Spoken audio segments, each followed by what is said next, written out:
welcome back to Friends from Work. This is a podcast about all things in the Marvel Cinematic Multiverse, and it's hosted by me, Kyle Sconowill, and my longtime friend from work, Robbie Earl. I was just telling Robbie before I hit record that it's morning time, and I was waking up and needing some energy, and Robbie's camera turns on, and what do I see but his guns?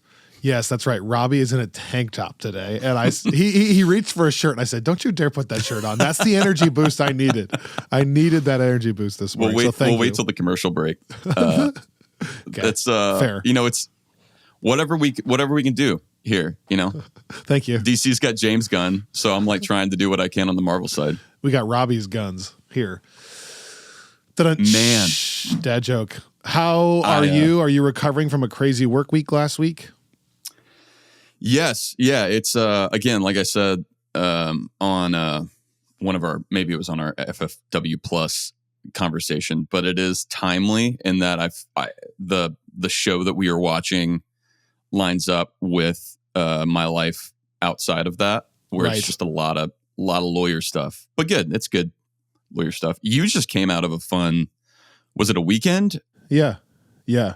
By the way, there were people debating the lawyer stuff on our Discord, and I was like, well, this is like the one time, actually the second time now as She-Hulk, that we can say we have a resident lawyer. So if you want to listen to a podcast with the real cold hard facts, Friends from Work is it because of that, which is amazing. Yeah, I have some stuff to share. It was my wife's, well, it's technically my wife's birthday next week, but she's going to be gone. Nice. So we celebrated last week, and I had kind of missed Valentine's Day. I didn't do much for it. I'm just not much of a gift giver, and she is a gift receiver as far as her love languages go. So that that was bad on me to miss Valentine's Day in any kind of special way. So I went above and beyond. Nice. And I surprised her with a staycation at Opryland. So Opryland is a giant hotel here in town that. If you don't know what I'm talking about, I'm going to undersell this. It is so big, it actually has like a river and full-blown gardens and waterfalls in it. So like you can take a boat tour inside the hotel. So we actually go there all the time because it's only 15 minutes from my house when it's crappy weather and we just want to walk. Mm-hmm. That's often where my family does laps because it's just really pretty and it's free. You can walk in there and do it. Well, this is the first time we stayed there because they added a new indoor water park, and you can't go unless you're staying at the hotel. And Davidson residents get a discount. Anyways, so that was awesome. We went to Opryland and stayed there, and my daughter was just in love with the water park. We went the first night. Okay, I didn't realize Violet was there with y'all. That's cool. Yeah.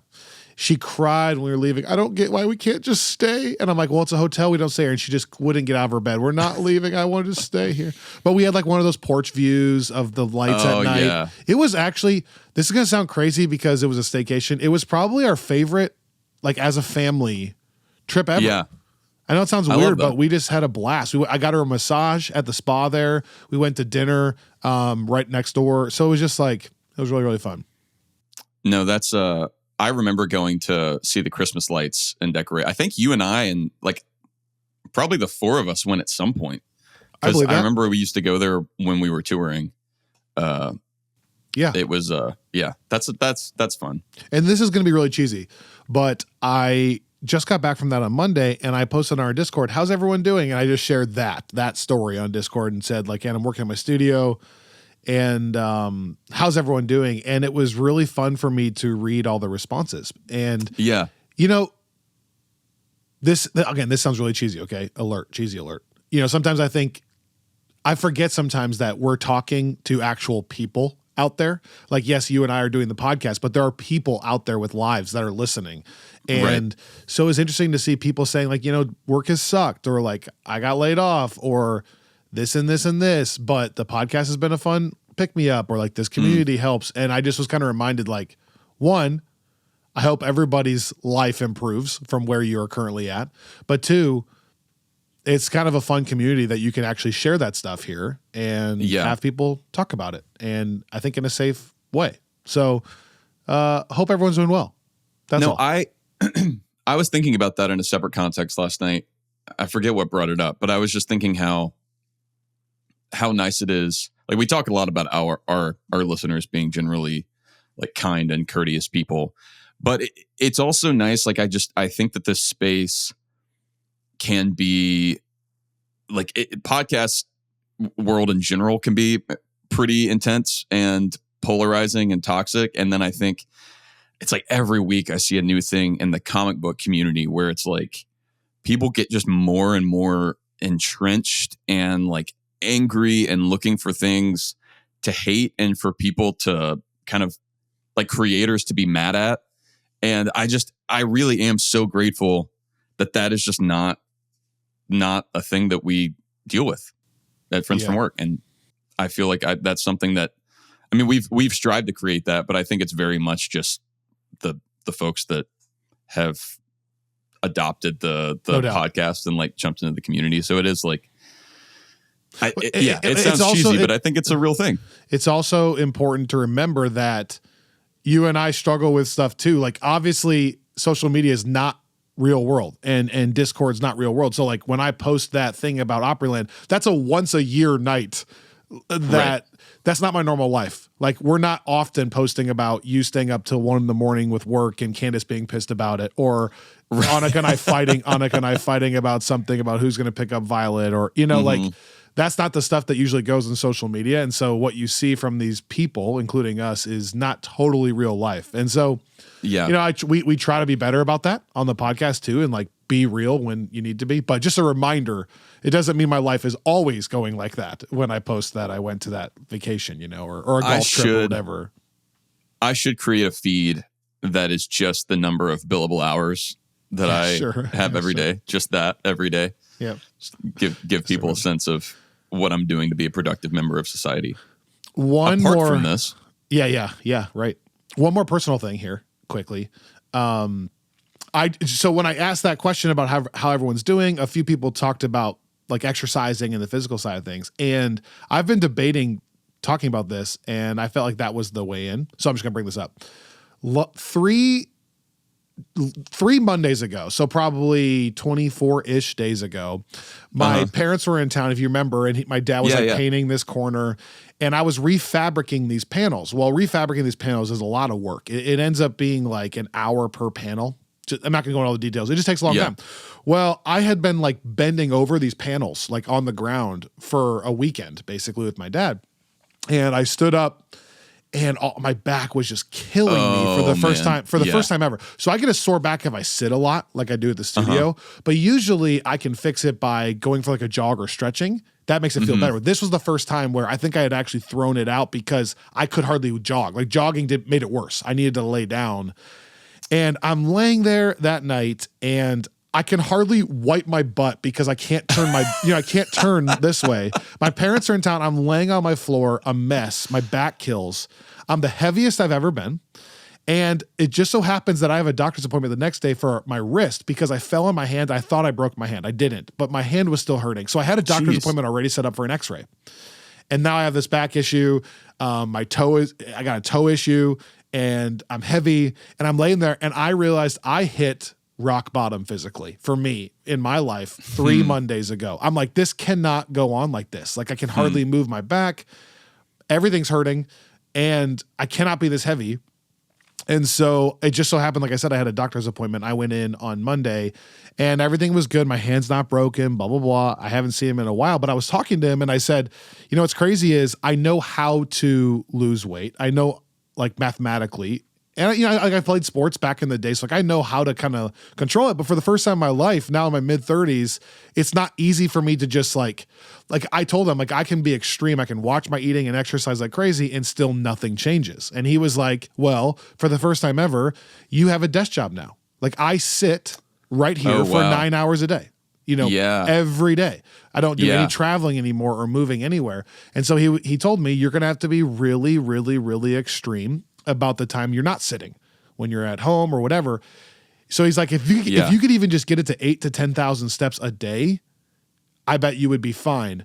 Well, turns out that's really hard to do when 9 of the hours you're sitting, because even if I go for, let's say, a 3-mile run, that's about 5,000. So that means I figured out I have to build in a walk at lunch, go for a run at 4, and then a post-dinner walk to get 10,000. Well, I'm 24 days into not missing a single day. I have run 3 miles every day for 24 days. And I feel great. I'm 5 pounds down and I feel like a freaking king. My back does not hurt as much. But it's crazy how intentional I have to be. Literally, Robbie, like I met Josh Wilson at Hattie B's and I'm doing stuff like this now. I jogged to Hattie B's, 2.2 miles. Wow. Met him there for lunch and then walked back. And I actually went on Instagram Live on our Instagram chatting with people on my way back. Yeah. Like, it's a beautiful day. I'm walking.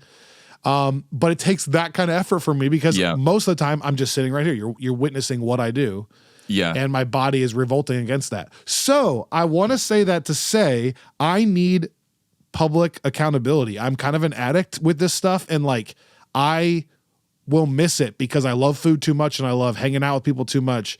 I will fall off the train.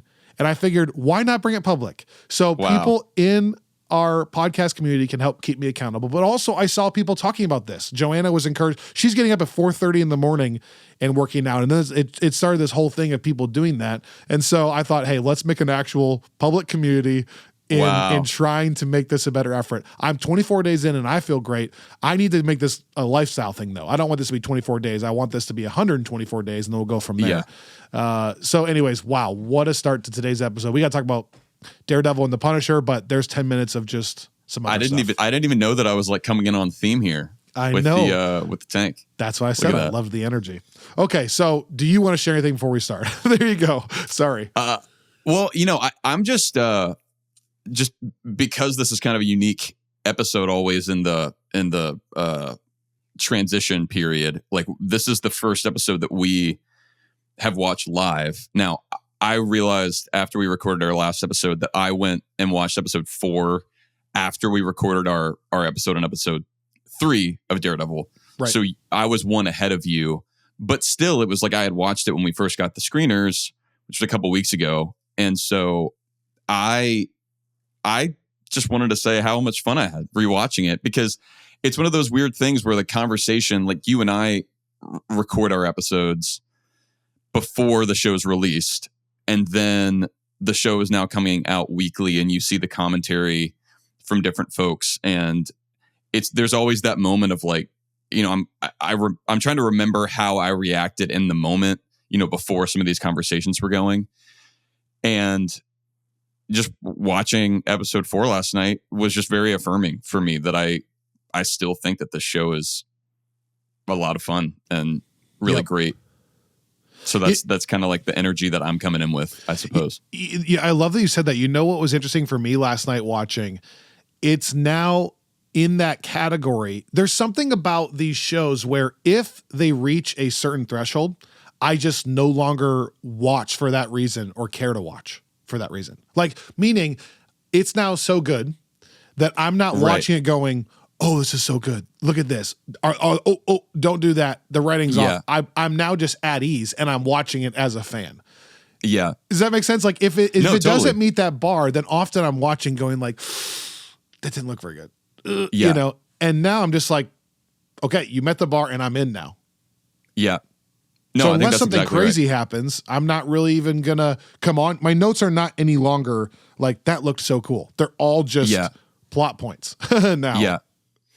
Well, and I think that it says something about everyone involved, obviously, but I do think like Benson and Moorhead, Loki season 2, to me, unless I'm forgetting something, was I think the most consistent series to date.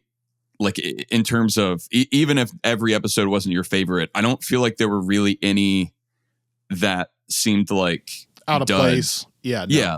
Like even Loki season 1, I think a lot of people hate on Lamentus.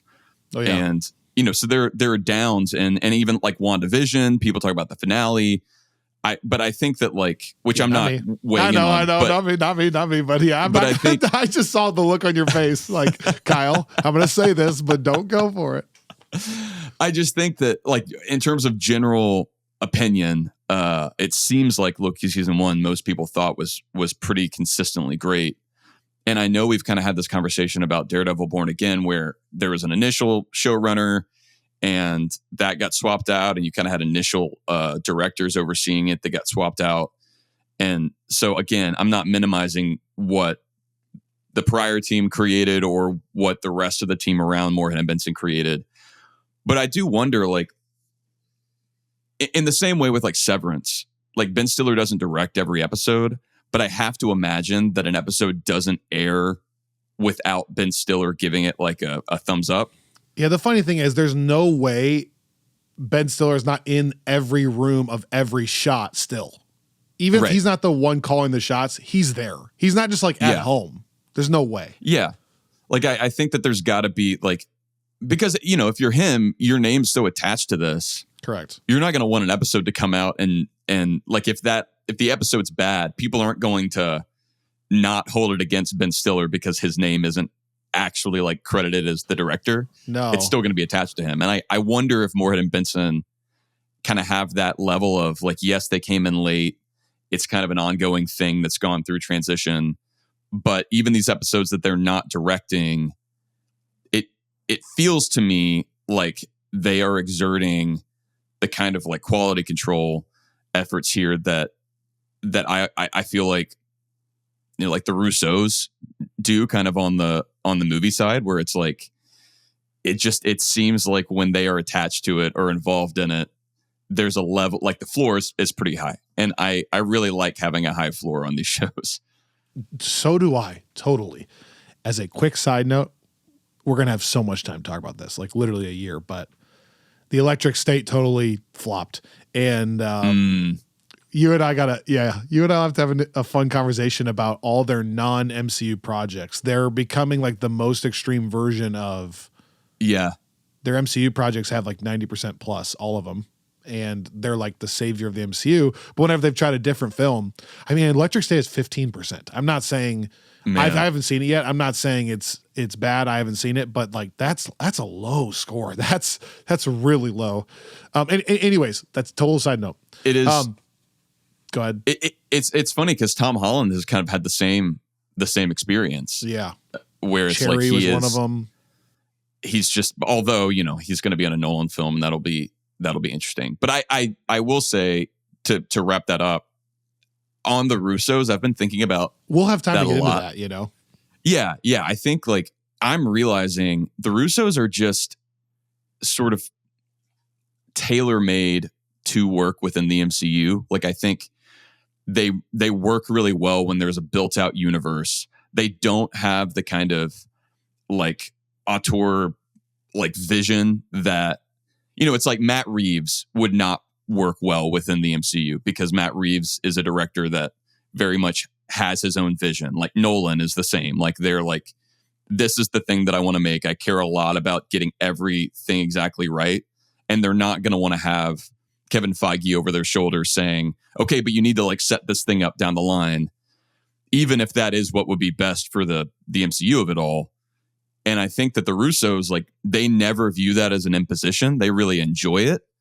And I wonder if in these movies that are kind of like action, sci-fi adjacent, they just don't, like, there aren't those fun, like, connections to make or like foundations to build on. So you kind of don't have, you know, again, they did incredible work with like Arrested Development and Community, but.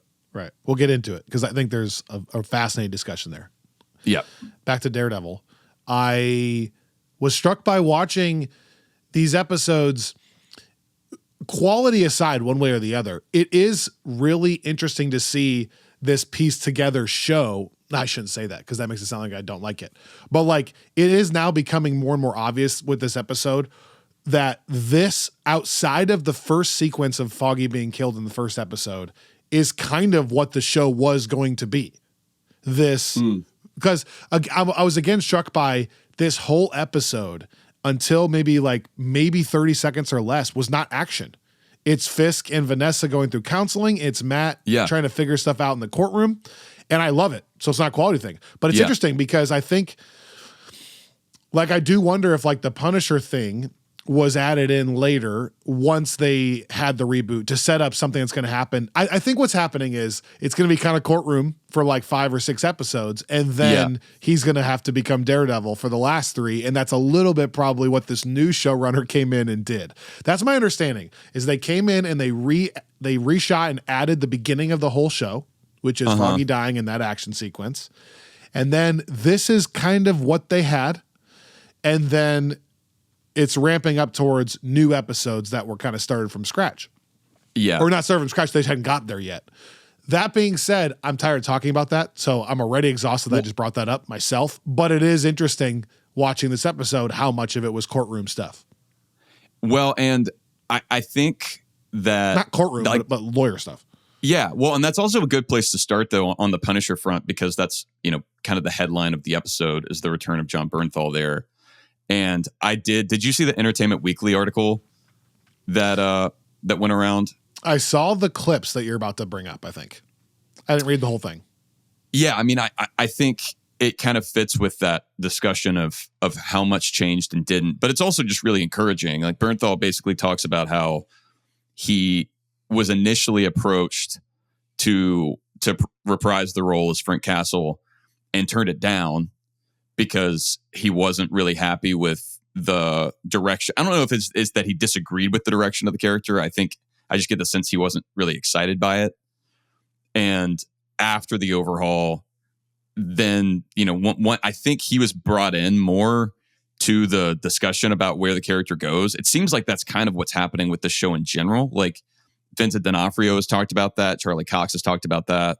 Like, I think that it sort of is very much like in keeping with the DNA of the MCU, because that's how it started with RDJ. Like, he was very much brought in, and he was allowed to shape the character around himself and what he thought Tony should be. And I think now, like, all of the leads are getting to do that. And I think Jon Bernthal got to do that here, which I think is what's going to lead to this kind of one-shot special that he has co-written on the Punisher. And yeah, right. This is supposed to be, I think he said that this was like a toe dip back into the character. So I wonder how much of the Punisher we get after this. But in Daredevil Born Again, you mean? Yeah, in this season of Daredevil Born Again. But I bet we get a little bit, because we kind of have the ongoing plot with the insignia and stuff. Right. I think there's going to be more, because I got the sense that he's not just out there killing people randomly. He now kind of has like a plot of sorts, and I feel like that's going to tie in somehow, but it might not tie in until season 2. You're right, or maybe the special. But I think they'll come back to it a little bit for sure. Well, do you want to just talk about the Punisher stuff for a second, since we're on it? For sure. Also, like, if the Bullseye thing was an addition, they also haven't come back to that either. So I think these last 3 episodes are going to be insane. If they're going to try to come back to Punisher, Bullseye, Karen, etc. at the end of the show. So I think we're on like a slow burn. But here's the thing. I'm loving it, though. So if it had been just this, I still love it. That's the thing. That's what's weird. So I think it's going to be, okay, let's talk about the Punisher. But I was just going to say, the ending of the... Okay, hold on. We'll talk about the end in a second. Hold on. Sorry. I'm realizing as I'm speaking that what I'm saying is going to transition us into a different conversation. So let me back up. We'll get there in 1 second. Yeah. I watched an interview with Charlie Cox, and I think Brandon Davis asked him what were his favorite scenes from the whole series or episodes. And they both said 8 and 9. D'Onofrio and Cox said 8 and 9 are unbelievable. But then Charlie Cox said there was a scene in episode 4 that he really loved. And so I was watching the episode with that in mind, and I'm 99% sure he's meaning the showdown with Frank. And I thought that was so compelling. I don't know, I loved it. It's just both of them acting their butts off and bringing up Foggy, and back to the original disagreement between the two characters, and how Frank is pushing him like, you want to kill these guys, you want to hurt someone. Yeah. And I loved it. I don't know. I loved it. No, I thought it was like there are parts about this show that sometimes I I don't struggle with, but I like I've said this before. The funny thing about the Daredevil shows, like every season, is that it just doesn't often give you Daredevil, like not even in costume, but just Daredevil, like in like his normal mode. Like you don't really see very often like a status quo of like Daredevil is just out doing stuff. Like let's talk about that. Let's talk about the 1 second too. Yeah. And the reason I bring that up is because there's a part of me that is like, okay, we've had the like season 1 build to Daredevil. We had season 2 with full on Daredevil. That was like the weakest season, although the Punisher stuff was excellent. And then we had season 3, which is the best season and has him like dejected and kind of giving up on a lot of things. And then we've kind of got this Daredevil. Right. And then we've got this big block of time ever since then where they're like, and this was Daredevil just doing Daredevil stuff. And here we come right after that. So it's like you don't get a ton of that, like him just operating. And I think what I liked about this episode is even though you still don't have that, you have the tease at the end, but the conversation with him and Frank, I love that they have moved to a point as characters now where they like there's some familiarity like with Matt as Frank's former lawyer, but also him knowing that he's Daredevil. And so they can have this really frank, no pun intended, conversation. And I loved that. Like I loved how it was just this very honest, like, again, something that's pulled straight out of some of the greatest Daredevil comics, like this conversation about like what motivates you, what you're willing to do, what is actually of service. I thought it was excellent. Admittedly, I haven't seen the Punisher series, so I know that. In fact, you know what? I think I'm at the point where I'm probably not going to watch it anytime soon. And so maybe Neil message me on Discord and let me know where that series left that character, because I am curious what he had been doing. And then I can always go back and watch the details. But I love, that he walks in and goes, "It's me, Frank." As if like the last time you saw him, like they were like kind of not enemies, but they disagreed on a ton and they still disagree on a ton, but it's kind of fun to see him be like, "It's me, Frank." And then he's like, "Oh, hey, Red." And just hearing him say Red, it's like, they're able to have a really, really unique relationship because of that history and because he knows he's Daredevil or was. I love that. And John Bernthal is just so good with that character. Like he does this kind of, like he's always on the verge of breaking. Like every line he delivers, there's this emotion, like almost like a tremble behind it, but it's not like he's about to break down. It's like he's about to blow up at any moment, but he's not like that whole confrontation. They're not really mad at each other. They're just like mad at what has happened and like what's required of them. And like, I love the bit of Matt saying like Foggy was the like most good-hearted, most decent person. Yeah. And people like you and I can try our whole lives and never be that. It's this like recognition that like it's the conversation around Daredevil that I think is always best teed up with a character like the Punisher, because it's like I think maybe this is a like was something that was kind of referenced in the diner scene with Fisk and Murdoch in the first episode. But like, is Matt like a fundamentally violent guy actually, or is he a guy that is forced to do that because he's trying to do good, or does it really like change every time he puts on the suit, like what he's doing and what he's trying to accomplish? I love Frank going, "Look what it got me." And he just goes like, this is one shot of him, be like, "This is it. This is all I have now because of it." Yeah. I mean, and he's talking there like about the, like he says, like I've been I think downrange is that's what the line. Yep. But I think is he talking about his military service? Like saying like, this is where it, cause he's like, you could go out and be of service to people. And Frank's saying like, well, like this is where it took me trying to do that. Well, and then remember he pushes back on Matt and goes, "Is this you serving? Is this you serving? Were you like serving people when you were beating them up?" And so I think it was all just, I don't know specifically, but it was all part of just kind of like the generic conversation of the character differences you're talking about. What line are you willing to cross? How far are you willing to go? Blah, blah, blah. The same, basically kind of a recreation of the scene from season 2, I think it was 9 years ago. Not 9 years ago, 6 years ago, whatever. Like to the day yesterday, I saw it. Whatever it was.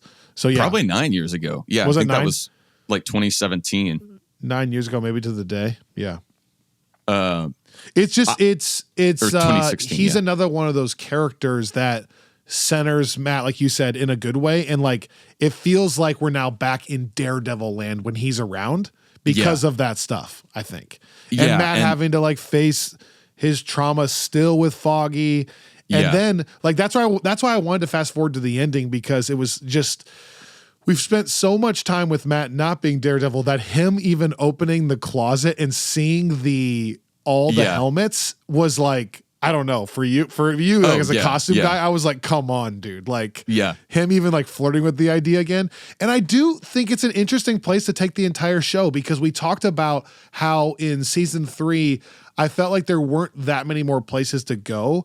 Like they can't just break him down right away. And so it is interesting that they don't break him down physically this time. It's not like he has lost everything. He's lost his ability. It's that he's actually doing fairly well in giving up this life.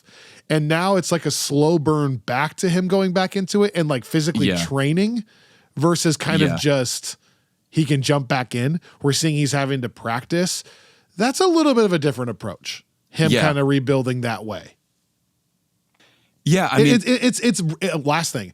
It's a perfect juxtaposition at the end of the episode of Frank is still doing his thing, but Matt is reluctantly, slowly restarting his journey, despite trying not to, back to Daredevil, while Fisk, trying to be mayor, is slowly returning to like the Kingpin that we know. Like he still can't get rid of all aspects of him, just like Matt can't get rid of all aspects of Daredevil. And so season 3 was more about they're both broken down and they rise to power. Like they both build back up.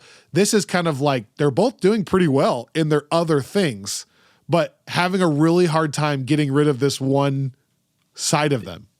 I think what I like especially about Matt and Fisk, whenever they're talking about kind of being these men of violence, is like you do see that same tension. Like they're both like doing well, like you said, and trying to like actively trying to leave it behind, but it is like pulling them back in. And not even, like in Matt's case, not because he's like tempted to the dark side or something. It's because you see like I thought it was a brilliant episode and showcasing like what it is about it that pulls Matt back in, because it's like it's like not hitting you over the head with it, but it's like in every facet of his life, there's something happening where it's like, okay, like he wins this trial, and then the guy dies. Like so the niece reminds him that the system doesn't work. Then hit the extra case he takes, that guy reminds him the system doesn't work.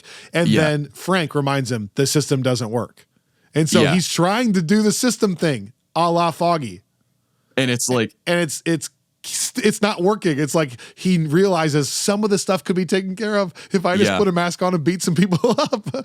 But it is like, I think it's a much better version of what I think season 2 was trying to do at points. Like whenever they introduce Elektra and Frank as the kind of like, oh, they operate outside the lines, and Matt is always trying to like figure out where like how much he's a lawyer, how much he's Daredevil. And I think that this is a good example of doing that well, because he is doing everything right as a lawyer. He's doing like for that guy, he gets him like such a great plea deal. Right. And the guy's still like, he's not happy for like other reasons that are valid, but also like behind that, like Matt acknowledges like, these cops are crooked that brought you in. Like whether or not that changes the fact that you should have been arrested, like he acknowledges, like they probably should also be arrested. And he's realizing that, like there's something, like there's no amount of lawyering that I can do here, at least as a defense lawyer, to counter this stuff. But then, yeah, with Fisk, you see it in the like it pulled back towards like breaking out of the system. Like I loved the conversation at the docks where he's like, well, let's do this. And she's like, well, first we have to do these like 6 things. And you see him start to get frustrated. And then he's like, is that the first step? There. Yeah. Let's take that step. Yeah, right.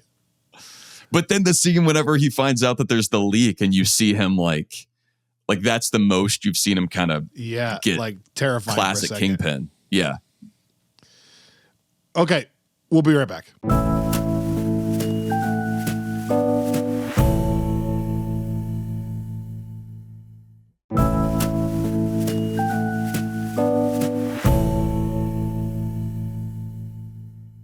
I want to talk about that more too, because I brought this up in episode 2. They are doing a really good job of making me wonder until the final shot of this episode. I think Fisk is truly trying to change. Like it's totally not his personality to do we built this city on rock, which was why it was really funny, but also like so cringy. Because I don't know if he's going to kill everybody or what. Like, this is not what he signed up for. I love that scene. I love him realizing this is not what he signed up for, you know? Yeah. And same with the docs. Realizing, like, okay, we have to go through all those hurdles, but then still making the intentional effort of going, well, I'm not going to fire you. Let's just take that step then. Versus, like, let's just kill her and start building here. And who's going to stop me? And so it's like he is wrestling with this, and then he does the whole forgiveness thing with Vanessa. And I'm like, man, he really doesn't want to lose her. He is trying. They're having some cool breakthroughs, and it's all not ruined, but it's all kind of like ruined in that he's beating up and torturing Adam in a basement, in some dungeon. Is like, oh, okay, so it is still in there. And again, that juxtaposed with Matt practicing with the batons or whatever. And it's like, it's still in there for Matt too. It's still in there. You know, they can't help it. No, yeah, you're right. It's such a perfect juxtaposition. And I also love, like, in the context of Fisk's journey, the fact that he's sitting there and the guy's like, please, Mr. Fisk, like, let me out. And he corrects him, like, it's Mayor Fisk. Right. Where it's like, he is like both claiming that title and what comes with it, even like as he's doing something that obviously is incompatible with him being a mayor. Like he's not acting out that role in that moment. It's like the most he's been willing to regress. But also it's like this has probably been going on since before he even got elected. And so it's like, because Adam's been off the map and Vanessa doesn't know where he is. Right. But yeah, so it's like one really stupid question for a second there. Was the food at all significant? I think it's just I think it was supposed to be this. But here's my thing. Like classy thing that's happening around something like. Right. Base. But this is so stupid. But every time we've ever seen Fisk eat, ever, he's always doing a super classy meal, but it's always tiny. Like he's trying to lose weight in every other thing we've ever seen. Like he makes the eggs and it's one single omelet, or like it's like even in this show, there's like one tiny piece of like fish or chicken or something with one asparagus or whatever it was. Mm-hmm. And he's always eating a dainty. I was struck by, he opens up the lid of this and it was like 3 portions of pasta, like 4 sausage links. Oh, that's a good, no, that's the, I know that's a good so catch. Stupid. But it was like, I wonder if it's supposed to signify his regression or he's changing. And I remember Vincent D'Onofrio talked about his physical weight because he's a lot smaller than he was, playing, like it plays a role in the show. Like it's not just totally random that and maybe he was meaning he's he's mayor now, and that's why he lost some weight, maybe. But I wonder if there's just a little bit more to the dumbest little detail there of that was a massive plate of food that we've never seen him eat like that. No, it's funny that you say that because I was reading something with D'Onofrio where he was talking about using like a fat suit for Born Again, like more like he did with Hawkeye. Like he's going to get bigger as the show goes on or something. Yeah, and he said something about like it makes sense why. Yeah, that's what I mean. Like at the end of the series. So it might not be a random detail, is all I'm saying. No, I think that that's actually, and it is like, there's something about, you think about Kingpin, the like super stylized version in Into the Spider-Verse. Like, there's something about Kingpin being like truly just huge, like this like block of a guy. Like, even in the initial introduction of the character by John Romita in the 60s, he's like again, it's kind of funny now to think that like Fisk can take down Spider-Man, but like in those covers, you see like Fisk where it's like his hand is like the size of Spider-Man's head, and it's just this like overwhelming like brute force. Right. So I do think it's like it makes sense to head in that direction as he's kind of claiming that Kingpin mantle. More. Right. It'll be really interesting to see what they physically do with that, because another example is the very beginning of the first Spider-Man video game. Fisk like grabs Spider-Man and throws him through a wall. Like, he's that strong. Yeah. And we saw that for a second in Hawkeye, I think. Like, okay, he almost has a superpower of strength of some sort. But it's just, if they don't lean into that at all, then they have to keep him in the shadows so intensely. Otherwise, you wonder, why wouldn't Spider-Man just physically web him up and stop him? Or why wouldn't, and so they have to keep the fight either not about power or give him some strength. Does that make sense? They got to go one way or the other with it. Well, and it's interesting because Fisk does shift from comic to comic and even from like character to character. Like you see him go against Spider-Man and he kind of has a certain strength level, and then you see him go against Daredevil, and obviously if he were exhibiting the same kind of strength against Daredevil, he would like kill Daredevil. And so it depends on who's writing him, but it is interesting, like the Devil's Reign storyline by Chip Zdarsky, it doesn't give Fisk more physical power, but he does wind up getting access to like another in the comic. It's like he uses the Purple Man, who's like the bad guy from Jessica Jones. He like uses that power to like basically compel people to do whatever he wants. It's sort of this like, as mayor, he's also like changing people's minds literally.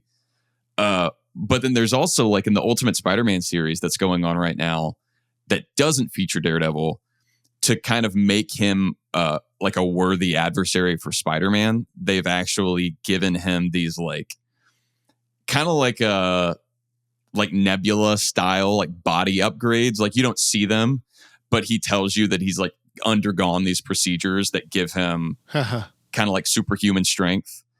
And I wonder if like there's like, when we're talking about the physicality, if we ever wind up doing something not to that degree, but something like that, or if doing that would kind of break the character, because then it takes it beyond like the Daredevil context. Or do you just keep him as mayor, where he's untouchable as far as we can't have a visual of Spider-Man attacking the mayor, and he then just hires like a Sinister Six or something to do the actual physical bidding for him. So meanwhile, he's parading about, anti-vigilante, but he has his own army, cronies, as the mayor. Yeah. And then maybe Spider-Man never actually physically faces him.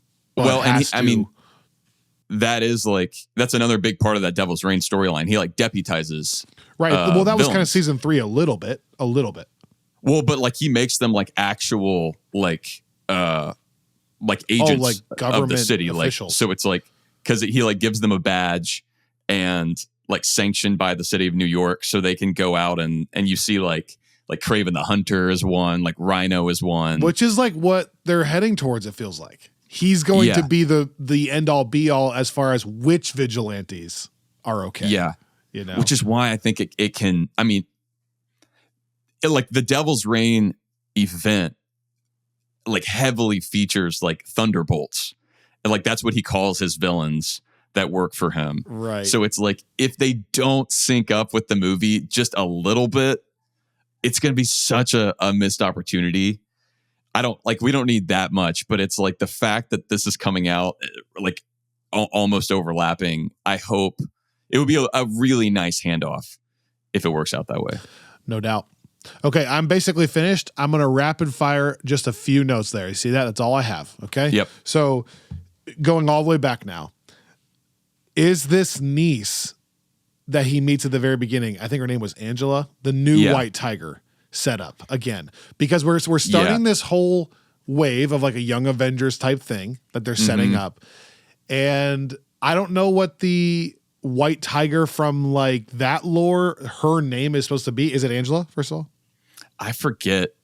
But I mean, I do think that that's what we're getting, because I think it is supposed to be his niece that takes the mantle. Which I think in this case is a perfect way to handle it, because we don't have enough time with White Tiger. Okay, that's amazing. We don't have enough time with White Tiger in the sense of, like, I think it's just a perfect call to make Hector a guy who wears a white suit but doesn't have any power and like calls himself the White Tiger, and then that guy dies.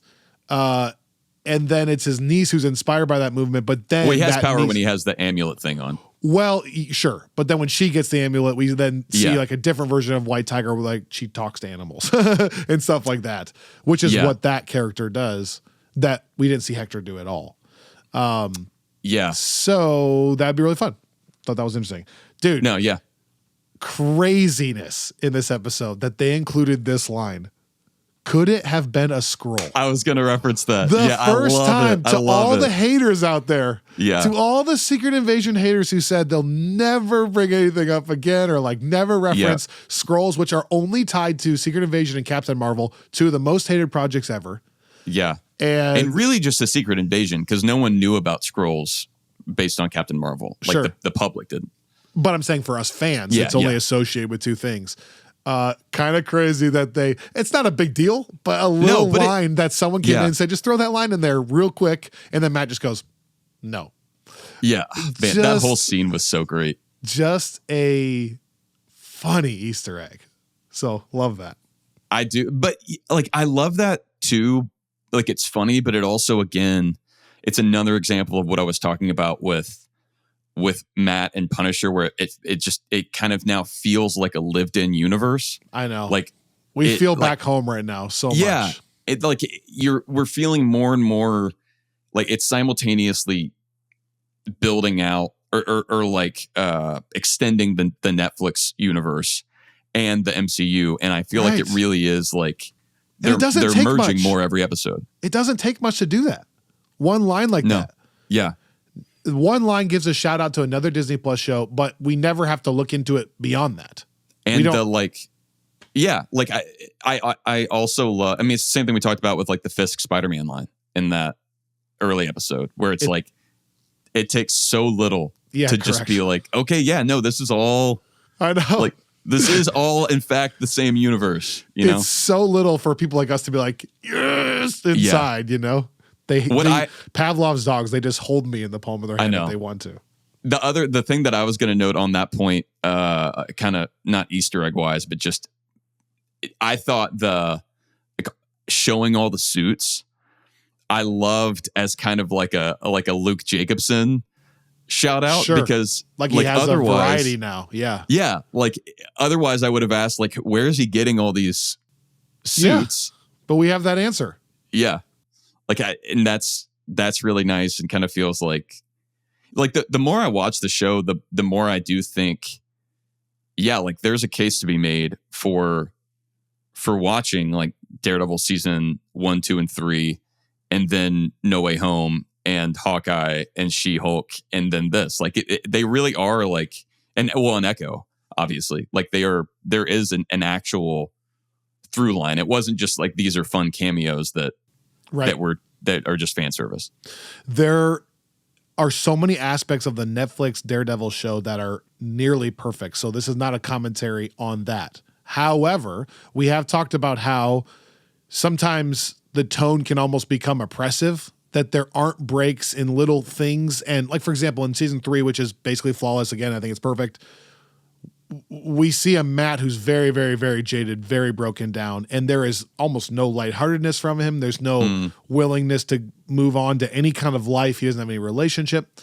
And we talked about, way back then that there could be this balance that they brought in She-Hulk a little bit of like, well, what if Matt's actually doing well? Like, Yeah. can we see what a healthy Matt looks like? Does he ever talk with his friends? Does he go on dates? Does he, interact with people? And I'm loving that this show is a perfect balance to me of Matt's wrestling with those things still, and it's heavy because of Foggy, but people like Heather are a genuine light in his life. Yeah. And you get to see him celebrate a court case win with Heather. But also I like Matt being kind of cocky with the bad cops. Like in the courtroom scene, for him to say, they tell me you have a black eye, I hope everything's okay. It's like so perfect. And then here again, being like, you're gonna need more cops this time. I just love Matt. Like, that's a little bit more of like, okay, it's not just jaded Matt. It's also like a little bit of swagger. Matt here for a second. No, for sure. And I think what I like, because he is definitely like playing with fire there. But I think what I noticed on this watch, the first time I saw that was just, Matt's struggling to kind of maintain the I am just the blind lawyer thing. And he's like pushing it more and more, which I think is true. But I also realize like he's baiting the guy into answering the question, like, did you do it? So he can listen to his heartbeat and figure out whether he did or not. And it's like he comes away from that knowing that he didn't, which then kind of leaves the mystery open, which I think the other, like, but doesn't it feel like a little bit of a different Matt, like a more well-rounded Matt, like a Matt who has a relationship with his people he works with at his career, but then he also has like a romantic relationship with Heather, and he's friends with these different people, and he's got time for dinner and for dates, but he's also got time for work. And I don't know. I just like, I'm seeing a better picture of him. Even his reaction to Fisk getting elected is telling. Like through this whole show, I kind of love that Matt is not obsessed with what Fisk is doing as mayor. Yeah, sure. Like, it's not just about that. Yeah. He's not just like wrecked all the time thinking like, oh, he's a monster, he's in charge. Like, because again, we've gotten that now. And I like the idea that we just get to see Matt kind of try to live his own life, not in the shadow of that. Although I think the question which I can't believe we're just talking about now with all of that stuff is, we're getting steadily more shots of the graffiti and the murals around the city. We got the Muse signature. And then obviously we actually see the character for the first time this episode. And hanging people on meat hooks, right? Yeah. Well, and like draining their blood because again, in the comic, he paints with like human blood. It's very dark. And so, we're clearly getting that here. And I'm curious how that's going to ultimately kind of like I've said before, there were points in the comics where like we see it here, like the White Tiger mural. Yep. That's kind of like seeming to honor Hector. And is that going to like bring Muse into conflict with Fisk? Is it going to be something where Fisk is like mad that he's being defied and or humiliated and wants to go after this guy, but he can't do that in the same way now because he's mayor? And is that what leads to some of the stuff that you're talking about? Does it twist that story and he ends up having Muse be one of his cronies, like that we're talking about? Maybe that's a twist. Yeah. And then how does Daredevil get, like, where does he fall in that, and what ultimately activates him? I mean, I do love that we're seeing, like, while Fisk is struggling to operate within the bounds of the law, like, because he's wanting to be able to just get his hands dirty, Matt is struggling because he's seeing that, like, the law can be so abused. And so you're seeing how it's moving towards that convergence of, like, Fisk is ultimately going to cross the line, and Matt's going to feel like he has to cross the line to stop him. Muse doesn't have any superpowers, right? Just a serial killer. He does. He does. But it's kind of vague. Like he's just like fast and strong. But he also kind of has this. If they chose for him to not have superpowers, maybe right. Well, it could be really interesting because he becomes a villain for Fisk and Matt and not Kingpin and Daredevil. Like it becomes like Seven, where like you're trying to catch a serial killer, but you can't like keep up with him or whatever. Yeah. And it's not like a matter of, I mean, if they found him, Matt could beat him up. but they can't get it to him or whatever. It's like that could be kind of interesting instead of kind of like making it a villain for those two characters. I didn't know I would hear we built this city in Latvian on rock and roll, so that was fun. Like that sequence was crazy. The Daniel confrontation I thought was pretty wild. We touched on that earlier. That Daniel actually like chimes in and says all the right things, and it actually kind of de-escalates Fisk. Like, I got the sense like this guy's for sure fired, and then maybe killed later that night or something. Until he just says that, then it's like, okay, I'm not going to fire you. And then Hanukkah, I said Fisk grabs Daniel, and he says, "But if you ever do that again, it'll be the last thing you do." And Annika was watching, goes, "In this job, right? Like you got to say that, right? Like for this job, for your career." But he doesn't. He says it'll be the last thing you ever do. And the other lady, like, she was like looking at him like, "What the?" Oh no. I also like the line that she had in this episode where she's like, "I've been here, long before you or Fisk, and I'll be here long after." And I was like, I don't know about that. A little foreshadowing. You're dead, girl. That's what I thought. Like, she's not making it. Yeah. I there is clearly like Daniel, even the way that scene is shot, like he's supposed to kind of physically mirror Fisk in a way where he's certainly, like we've talked about this in the comics. Fisk has a son, and then in the Zdarsky run, you actually find out that he has kind of an illegitimate son who is like his actual son is always kind of a disappointment, but this other son is kind of like you, basically. Yeah, exactly. Yeah. Very relatable. Disappointment. But he's much more in the mold of Fisk. He becomes Kingpin whenever Fisk is like going quote unquote legitimate as mayor. And I kind of wonder if they're doing that here, but just not an actual biological son. Or maybe it is. Maybe it is like maybe Daniel is Fisk's son from some like prior. That would be a wild liaison. twist. Even if they don't, I'm subscribed to the theory of it would still be cool if he was son in other ways other than by blood. Yeah.